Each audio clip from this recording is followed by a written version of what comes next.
tonight is a perfect example of why I prefer to have a prep day when I actually prep everything. I just didn't actually do that prep day, so now I'm rushing to get things chopped up right before dinner, and I've got angry kids because they're tired and hungry and they just want to be held, and this is just, it makes it really hard and frustrating to try to get dinner together. And I always look at it and I'm like, oh, it won't be a big deal, I'll just throw it together real quick. But then, you know, chop up 5 cloves of garlic and chop up 2 peppers and chop up some onion and all that stuff. So I did grab some onion out of the freezer. I could have grabbed garlic out of the freezer, but I have garlic going bad, so I'm cutting that. I'm just going down my ingredients list here, making sure I've got everything.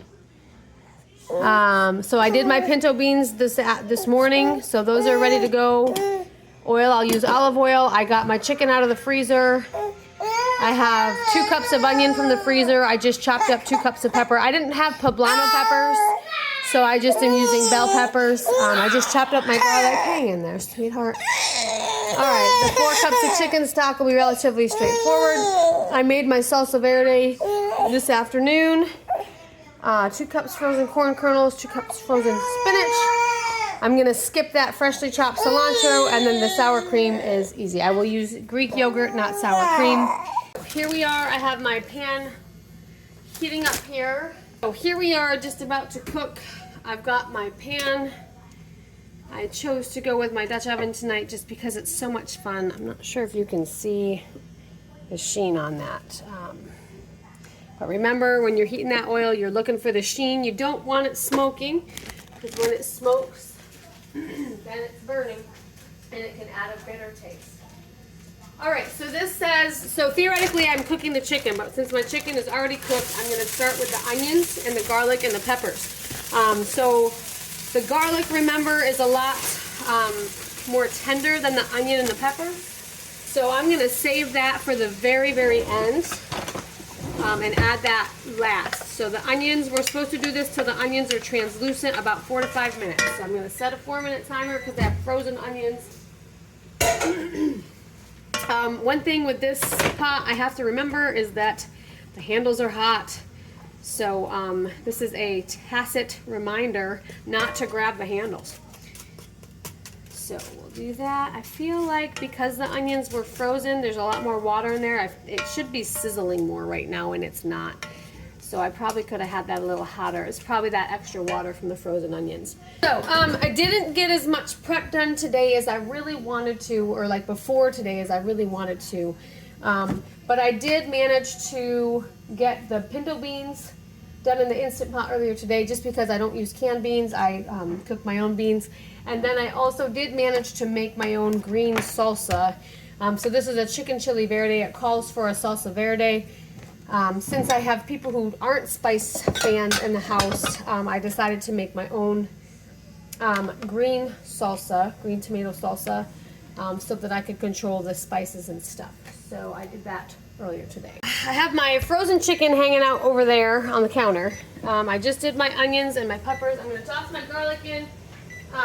I like to try to clear a spot in the middle here to get this right at the heat. And again, there's a lot of extra water in here because those onions were frozen, so that's going to change the saute properties. So we're boiling now instead of sauteing. And that's not really ideal, because the reason you're sauteing is because you want to get that nice, like, what do they call it? The brown bits that stick to the pan. You really want to get that nice brown bit. So, you know, I think I'm going to let this... Okay, so, I mean, it's not perfect, but there's less liquid in there now. I did turn the heat up a little bit, too. That might also be a wrong thing to do. I'm just trying to account for the fact that I had those frozen onions, and they're adding a lot of extra liquid in there. Now, per the recipe...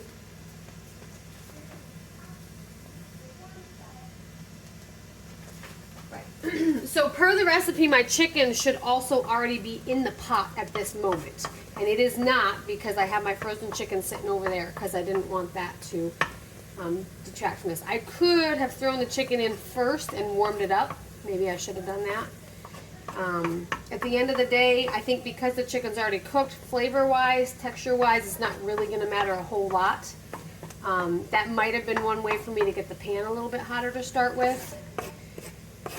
but that ship has sailed at this point, so we're just gonna press on with a decision that I made. Here's my garlic. Remember, you're really only wanting to do this about 30 seconds before you start adding the other liquids. You don't want to saute the garlic for a long, long time. Add the remaining whole beans, mashed beans, stock, salsa, and salt. All right, I probably should add the chicken too, but I'm going to wait a minute because the chicken's still frozen, so it'll cool everything off a whole lot. Here are my beans. I put the mashed beans right in with the whole beans so that I only had one dish to deal with here. 4 cups of chicken broth. I've got one almost full chicken broth here. I had a little extra liquid in the beans, so I'm going to hold off adding extra chicken broth. So this is maybe not quite 4 cups, but I'm going to see what the consistency looks like before I open another chicken broth. So I think I probably had about 3 cups there because I just used a little bit of this the other day.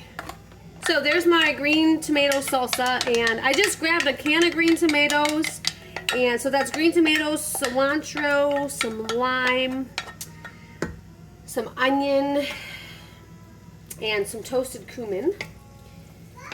It was really pretty easy to make, but I mean easy does not mean, simple does not mean easy. Like it still is the time, it still is the effort, the thought, the extra ingredients. So we'll see how that goes. I probably will just dump the chicken in at this point because now everything is kind of going to have to warm up. So now's probably a good time for that. I did just want to note about the chicken broth. I do buy chicken broth. I've read so many times. It is super easy to make. It's not difficult to make. Once again, simple does not mean easy. But for me, the biggest piece of this actually comes down to storage. It's just so convenient to have chicken broth in a box that you can just open when you need it. Whereas if I make my own chicken broth, I end up freezing it and then you have to thaw it, which is a pain. Like it's a hassle. All right, so at this point we've added the pinto beans, the chicken, onion, peppers, garlic, chicken stock, salsa. I still need to add salt. So we're going to bring it to a boil and then reduce heat to medium and simmer about 3 minutes. So right now I'm going to add the chicken while I'm bringing this all up to temperature.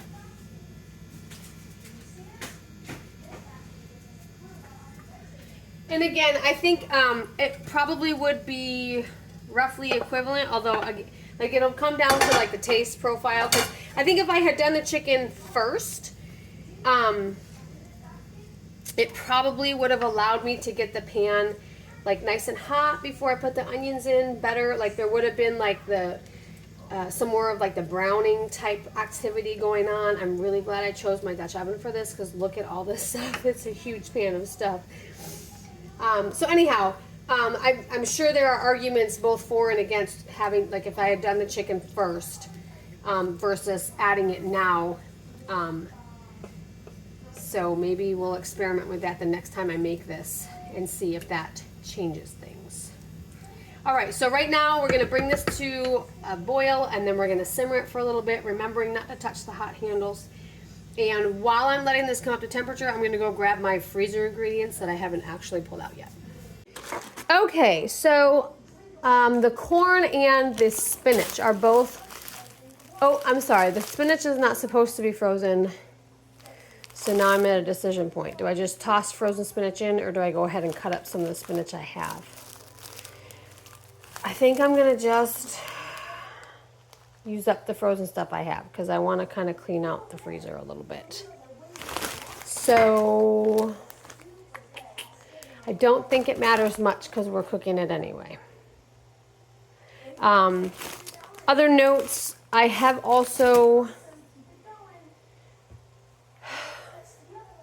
lot of trouble using up the clamshells of greens when I buy them. So I have actually started just freezing them instead of throwing them out. So if I'm finding that I'm just not using it, I try to catch it before it actually goes bad and just toss it in the freezer. So this is actually, these are kale balls that I froze from our garden. This is a cool way to do it. If you want to take the time to do it, you can actually blanch the greens and then you squeeze the water out and squeeze it into a ball and you freeze it that way. That's one option because I just get lazy. I also have just taken the lettuce right out of the fridge and like tossed it into the freezer in a Ziploc bag because I just need to get it taken care of. And then I figure if I'm just throwing it into smoothies, it doesn't really matter so much. Okay, I'm also pretty confident that the kids are not going to love this dish. So I had thought about making rice to go with it because I'm pretty sure they'll eat the rice. I don't really feel like making rice. So another option is just I try to have good bread in the house. I usually keep it in the freezer because we don't use it super, super fast. But I have a loaf in the freezer and a loaf in the fridge.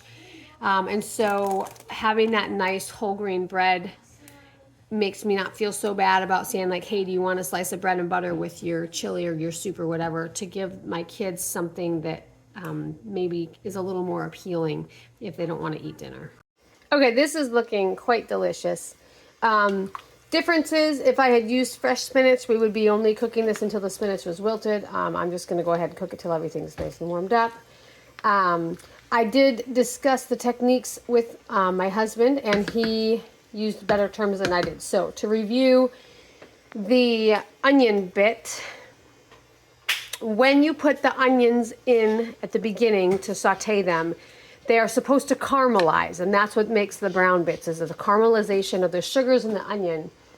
I'm not sure I'm saying that correctly yet, but anyway, it's caramelization, and it makes the onions taste sweeter. And so when you're taking the onions from frozen, you're losing out on that caramelization step. So it does change the taste of the dish as well as the texture. So your onions are going to be kind of mushy because they're coming out of the freezer and you've disrupted their cell structure. And then as we noted, it also impacts that caramelization. So it'll also impact the flavor. So we think that you should be able to just cook them longer until it does start browning and you get that caramelization. So again, maybe next time I make this, I'll take some notes and we'll try to see if we can approximate that on the next go round. But for tonight, this is what we've got, and I'm going to give it a try.